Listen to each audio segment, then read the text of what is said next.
आज नगरीय निकाय के प्रथम अधिवेशन में हमारे मंच पर उपस्थित हमारे मुख्य जी का मैं हार्दिक अभिनंदन करना चाहता हूँ, स्वागत करना चाहता हूँ। हमारे मंच पर उपस्थित हमारे रायपुर के यशस्वी सांसद महोदय जी का मैं हार्दिक अभिनंदन करना चाहता हूँ।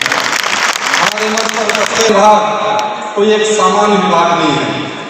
यह एक मात्र संस्थान है जो समस्त विभागों का कार्य करता है। हम पीडब्ल्यूडी के कार्य भी उतने कुशलता से करते हैं, हम पीजी विभाग के कार्य भी उतनी ही कुशलता से करते हैं, हम विद्युत विभाग के कार्य भी उतनी कुशलता से करते हैं, हम स्वास्थ्य विभाग के कार्य भी कुशलता से करते हैं, हम मेडिकल विभाग के भी कार्य करते हैं, हम निर्वाचन आयोग के भी कार्य करते हैं, हम प्राकृतिक आपदा चाहे वो कोरोना जैसी महामारी ही क्यों न हो, हम हर परिस्थिति में डरकर अपने शहर के नागरिकों को उससे बाहर निकालने का काम करते हैं। और समय समय पर हमारे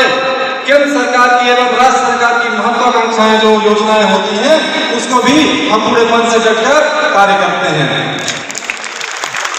इसलिए मैं आप सबको बताना चाहता हूं कि इस मंच पर बैठे हुए एवं इस प्रांगण में बैठे हुए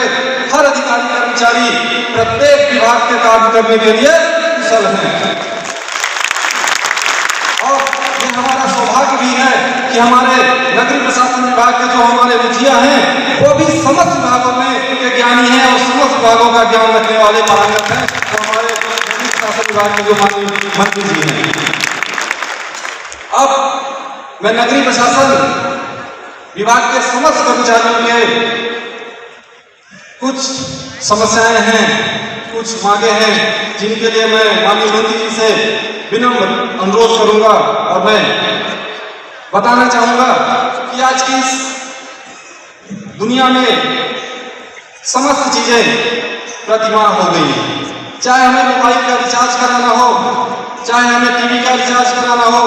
चाहे हमें लोन का EMI जमा करना हो, चाहे हमें SIP करना हो, चाहे बच्चों की फीस जमा करनी हो, चाहे बाप और बाबूजी की दवाई खरीदनी हो, चाहे घर का किराया हो, चाहे बिजली का बिल हो, चाहे राशन का सामान हो, समस्त चीजों के भुगतान हमें प्रतिमाह करना पड़ता है। लेकिन माननीय मंत्री जी को मैं बड़े दुखी भाव से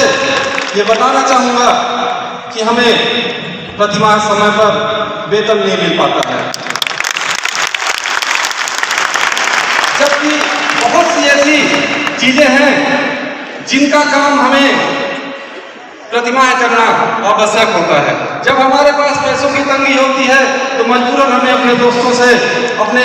संबंधियों से सामने हमको हाथ फैलाना पड़ता है अपनी छोटी छोटी जरूरतों के लिए पूरा करने के लिए।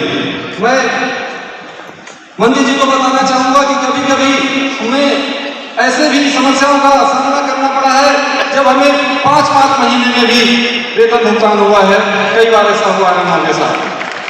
और इसके साथ एक और समस्या होती है कि आज यदि हमें एक बार वेतन मिल गया तो अगली बार हमें वेतन कब मिलेगा ये हमें पता नहीं होता, ये हमें मालूम नहीं होता है। हम सबका जीवन व्यवस्थित चल सके, मैं माननीय मंत्री जी से अनुरोध करूंगा कि एक ऐसी व्यवस्थित योजना बनाएं जिससे हम समस्त कर्मचारियों को प्रतिमाह वेतन मिल सके। एक विशेष योजना का लाभ मिलता है जिसे हम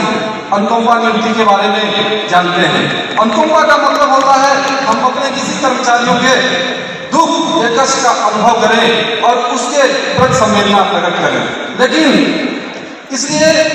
अनुकंपा एक केवल शब्द ही नहीं बल्कि एक विश्वास है, एक हमारे शासकीय कर्मचारियों के लिए एक भरोसा है कि यदि उनको कार्य करते समय यदि उन्हें उनकी सेवा में